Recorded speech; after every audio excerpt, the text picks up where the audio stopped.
Thank you to Billy Kills for his constant support on Patreon. Ragavan Nimble Pilferer versus Ayara First of Lochthwain, Riku of Two Reflections, and Piru the Volatile. 2-lander for us, we can get down our commander, hopefully Sword of the Animist by turn 3. Let's keep that one. A turn 1 Worldly Tutor from Mango, and he searched up a Sakura Tribe Elder to help fix his colours. Mango had to mulligan down to 6, by the way. Just a Swamp from Fantastic, who is a friend from the Discord. Let's go for the Mountain, get down our commander on turn 1.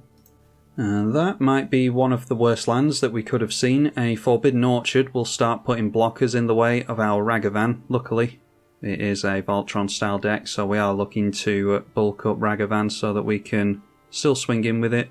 It does need to deal combat damage in order to trigger though. And a Sakura Tribe Elder for Mango. So we pretty much have to swing in towards Greedo at this point. Swiftfoot Boots from the Mono Black player. And the Spirit goes in towards Mango in the red zone. But holding on to the Sakura Tribe Elder for now, no doubt to block our Ragavan. So that does open the Mono Black player up to a Ragavan swing, but I don't know if you've seen the game that we played before this. You'll probably see it later on if this one goes well, because the game crashed on the last one, but Piru the Volatile, I actually helped build this deck in the Discord, so I am well aware of what it can do. Might get a land with Ragavan, so we'll swing in there first. Yeah, I know what this deck can do, so I'm going to chip away at Greedo as much as I can. It can gain a lot of life, thanks to the trigger on that, dealing 7 lifelink damage to all the non-legendary creatures. And with that, Sakura Tribe Elder gets sacrificed. And we do get the trigger with Ragavan. Managed to get rid of a Ruinous Ultimatum, that's really good. Nowhere near casting that, of course. But yeah, they will be towards the later end of the game, so seeing the back of that is really good. Oh, and actually we couldn't get lands with this anyway, because it says that you can cast the card.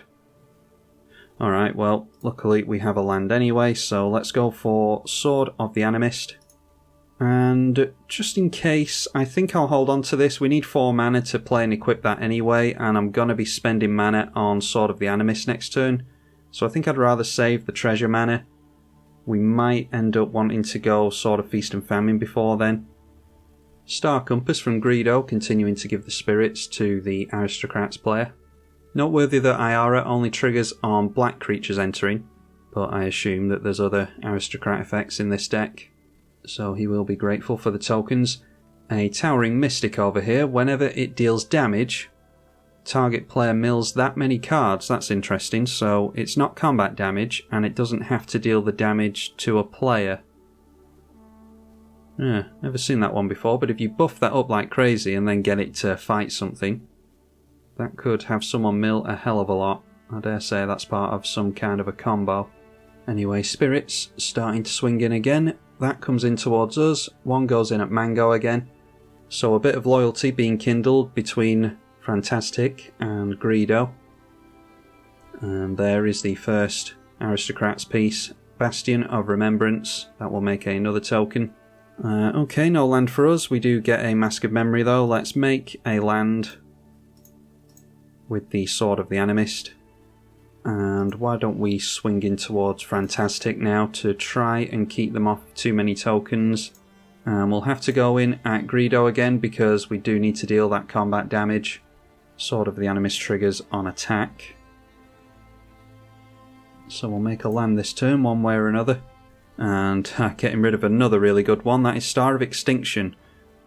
Greedo does have Firesong and Sunspeaker and the 4-mana version of that in this deck, so Star of Extinction would gain a lot of life, so good to see the back of that. Still need to see the back of Chain Reaction and Blasphemous Act though. Yeah, with that, I think I want to... could play this I suppose and start looking at more cards. Yeah, let's go for Mask of Memory. Hopefully we'll keep our commander in place so that we can, like I said, start looking at more cards with Mask of Memory, keep ramping with the Sword of the Animist. Greedo continuing to give the spirits to Fantastic. And with the mana, Greedo deciding to just go for Talisman of Hierarchy. A Mimic Vat for Mango. No doubt wanting to make double tokens at some point. And here we see the second commander of the game, Ayara, first of Locthwain. And the Swiftfoot boots getting equipped on there as well. And these spirits continuing to swing in. Two of them going at us. And the loyalty continues for Greedo. Noteworthy that Greedo is giving the tokens over to the Aristocrats player, which might sound counterintuitive, but he wants as many tokens in play as possible so that he can blow them all up with his commander. So, yeah, that loyalty might pay off. It might not, depends if the Aristocrats player gets into a sack outlet or not. Anyway, offering up the trade for the Towering Wave Mystic as well.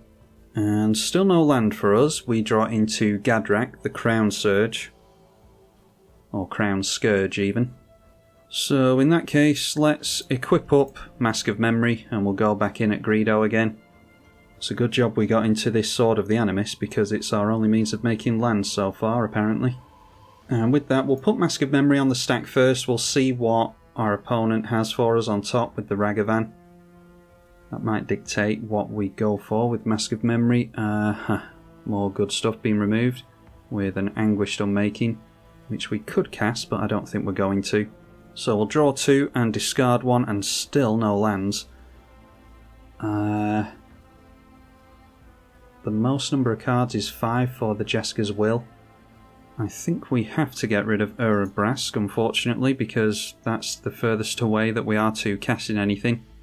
Yeah, so we'll go Goblin Engineer. That will put an artifact into our graveyard, and if it's 3 CMC or less, we can tap this, sacrifice a treasure, and put it straight into play. So I think the thing to go for here would be either the Blackblade Reforged, especially with the Nissa's Sword in play, or maybe the Darksteel Plate. I think I'm going to be greedy here and go for the Blackblade Reforged. Might be able to get Greedo on commander damage. Anyhow, we shall leave it there and continue to hope that we actually manage to start making lands at some time this game. Oh, and actually I said that we could cast the Anguished Unmaking before, but we couldn't because, yeah, we actually do need to have the colours, which the treasures can provide us, but if we don't have enough for the different colours, then obviously we can't do that. I thought we could cast stuff with any colours, but we actually can't do that. It's black that tends to give you that ability. Now they have a basic land in place, so that will switch on the Star Compass. You do need a basic for the Star Compass. And a Smothering Tithe. We do have Wheel of Fortune in this deck, so we'll have to be careful there. Elemental Bond for Mango.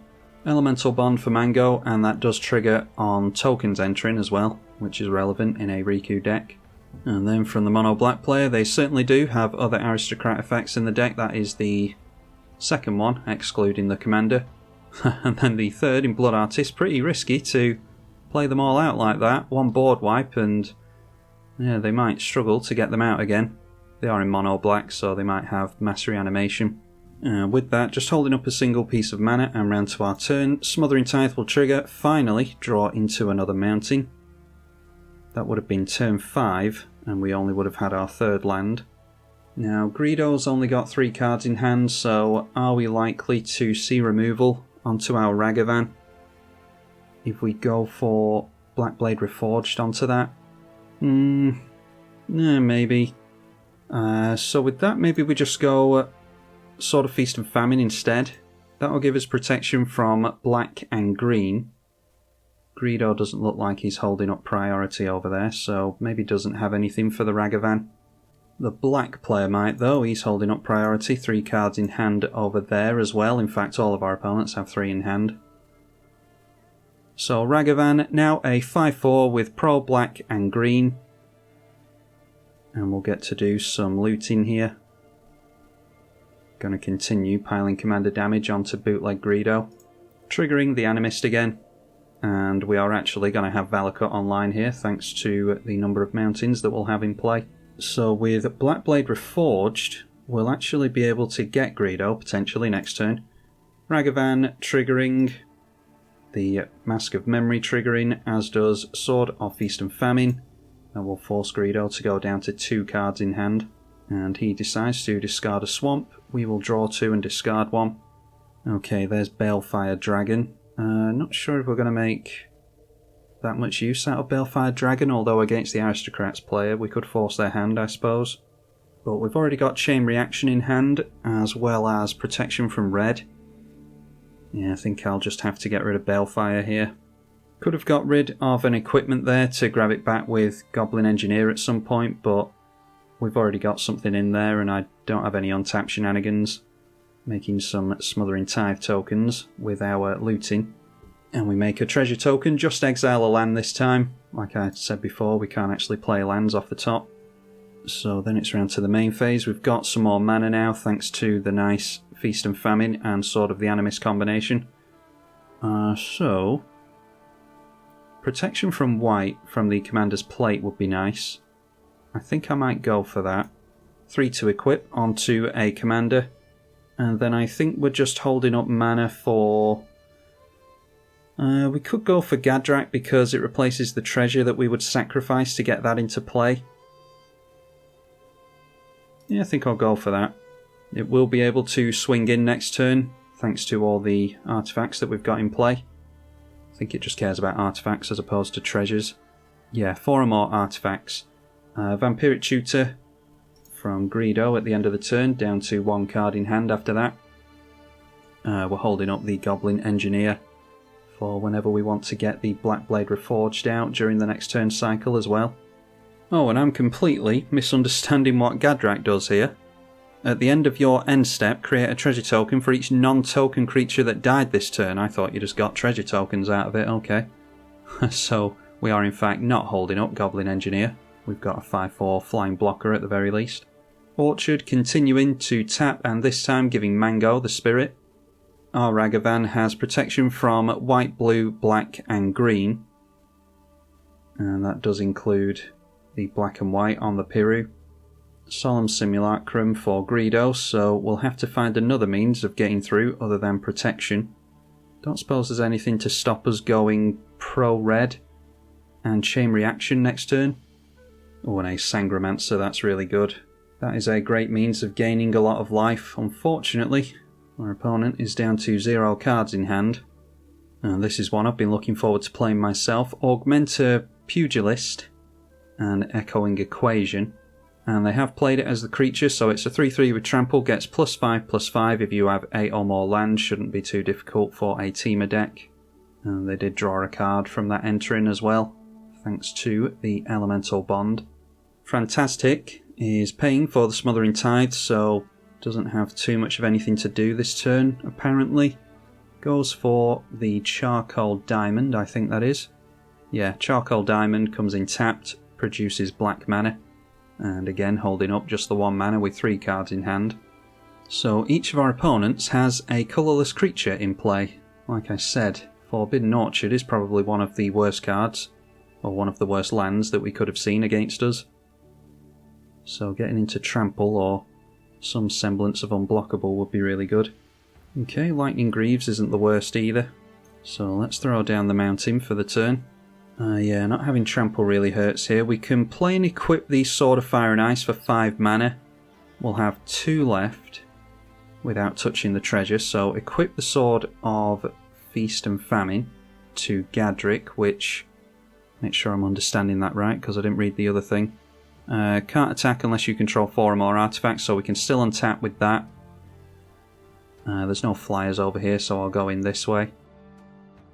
Yeah, I think that's the way to go here. That way we get to untap our lands. We'll be able to grab this out of the bin and then go for Chain Reaction, keeping our commander in play because it will have protection from red. So we'll swing that in at Greedo, force him to get rid of that Solemn Simulacrum. And the flyer can go in at the black player. We'll just have to hope that he doesn't have some removal. Definitely doesn't have any flyers. These don't have flying for some weird reason. No, nothing has flying or reach, which you wouldn't expect in a black deck. Sword of the Animist triggers as ever. We'll get yet another land. It's been the best ramp spell in the entire game for us so far. Solemn Simulacrum will draw them a card and keep us from getting the triggers with our commander. And then the Solemn can go under the Mimic Vat if Mango would like it to. That's probably one of the better creatures that you could put under there. The Blood Artist gets pointed at us, and they do decide to exile that and put it under the Mimic Vat. So no reanimation of the Solemn. And they do decide to exile that, put it under the Mimic Vat. Sangromancer triggered there, gaining Greedo 3 life because this had to be discarded. Smitten Swordmaster.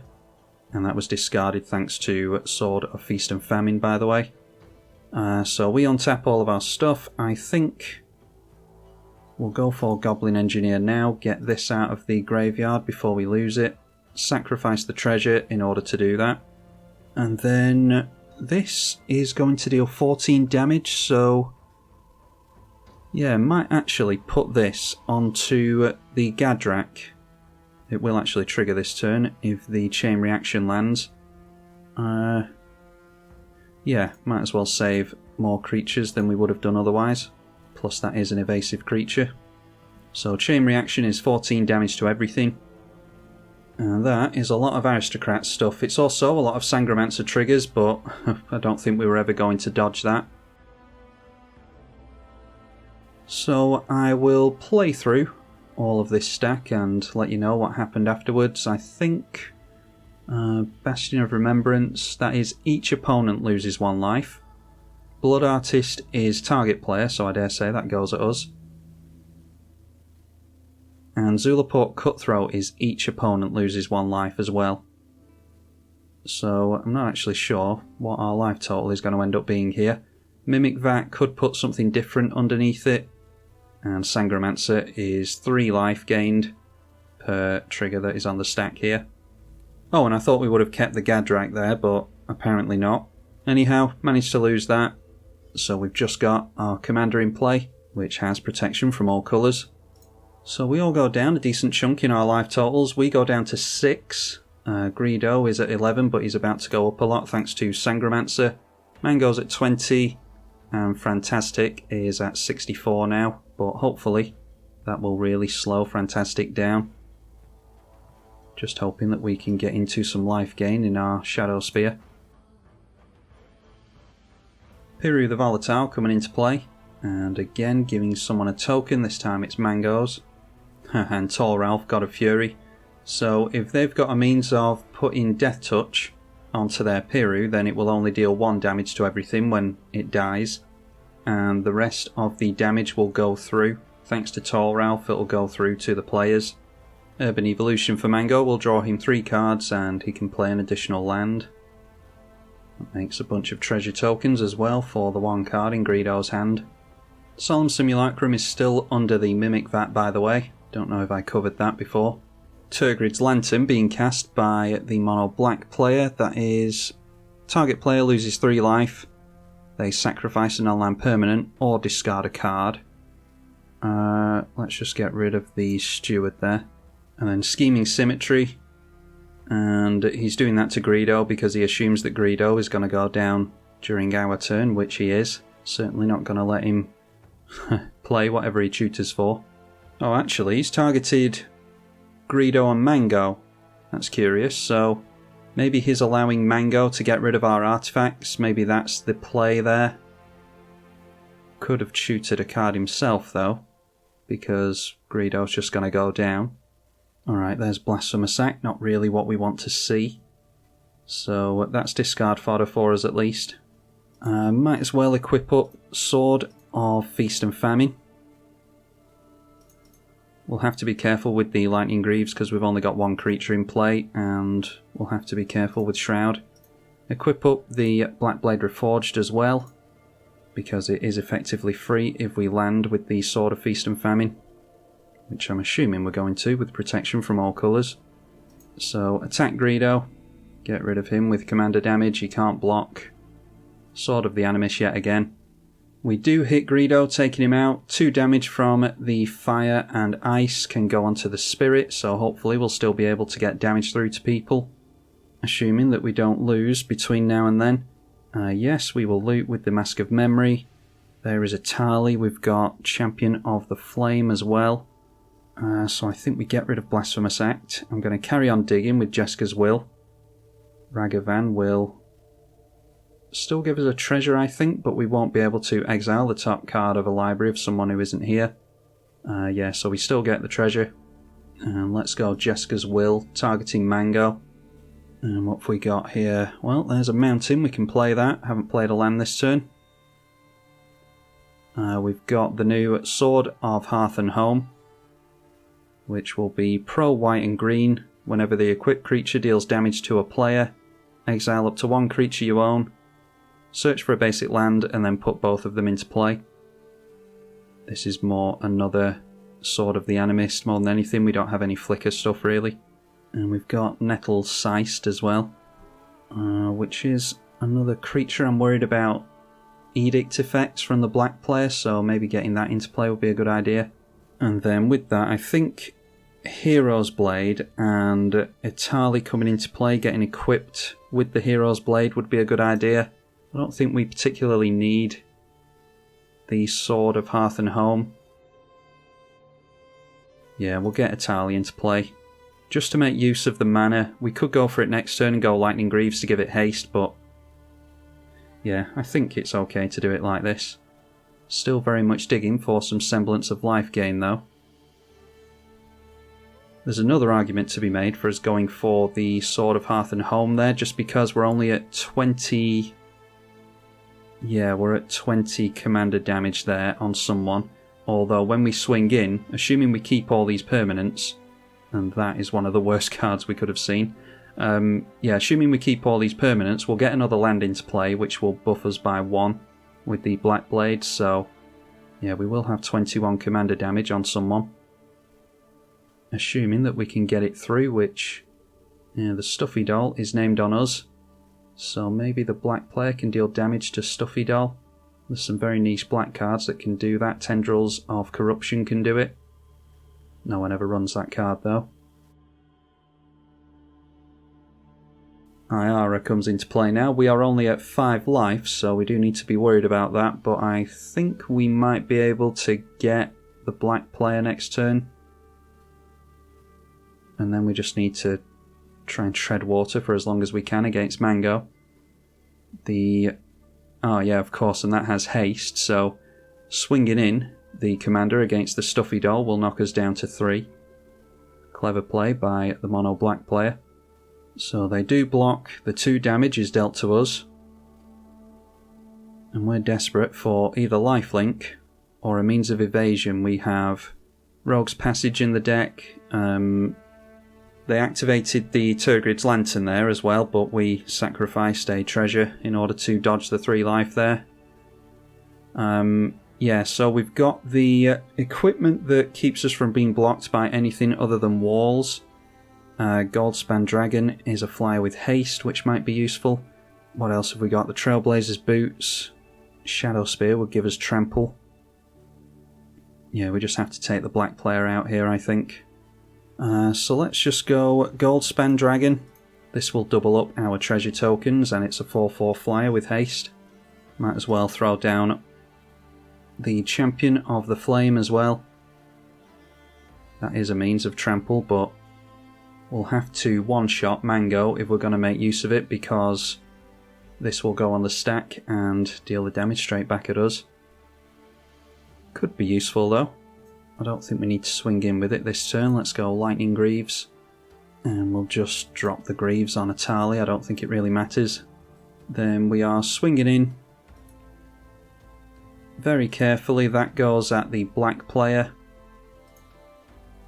We'll just swing Etali in at the black player as well. Goldspan Dragon can go in at Mango because it has flying. And we'll hold back the Phyrexian Germ.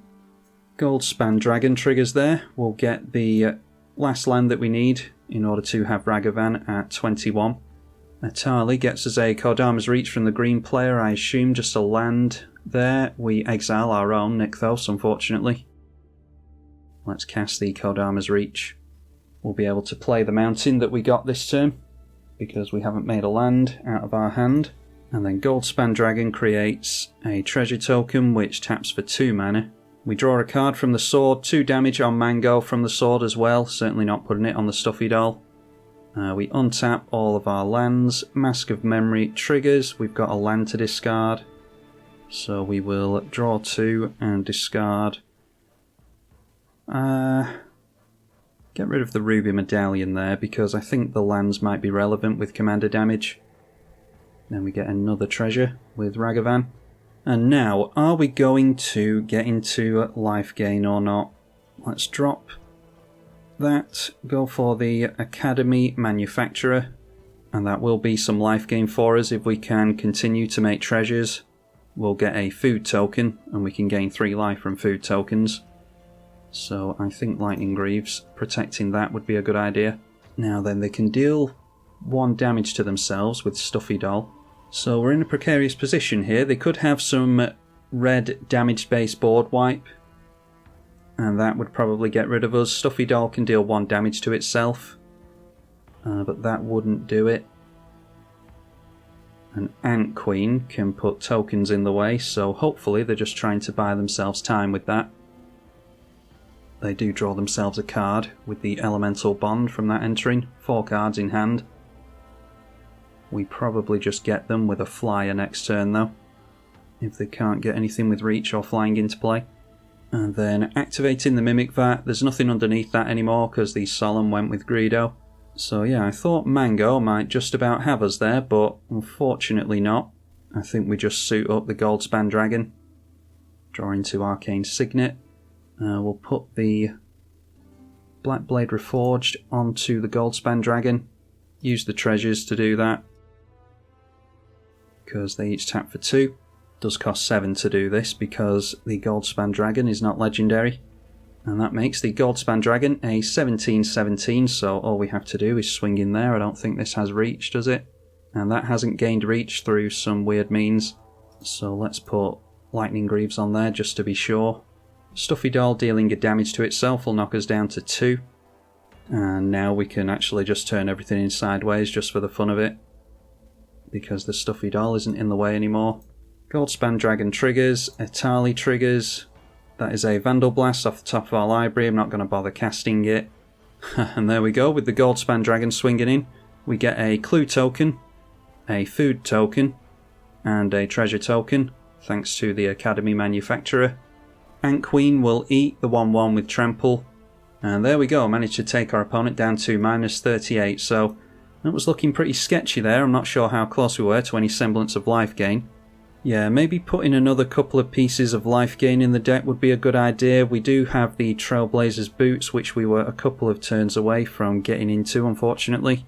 Yeah, without that flyer, I'm not sure what we would have done other than wait for the Trailblazer's Boots, to be honest.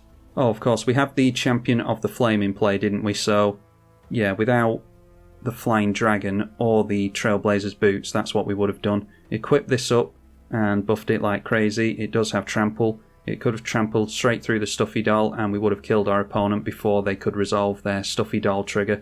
So that was the other thing we could have gone for. Anyway, hopefully you all enjoyed this visit to Ragavan. Big thank you to Mango and Bootleg Greedo for supporting the channel on Patreon as well. You can do that as well via the link in the description below if you want to. Thank you to Franztastic for playing via the Discord as well. The link to the Discord is in the description as well. I'm tribalkai on the EDH channel. Thank you for watching.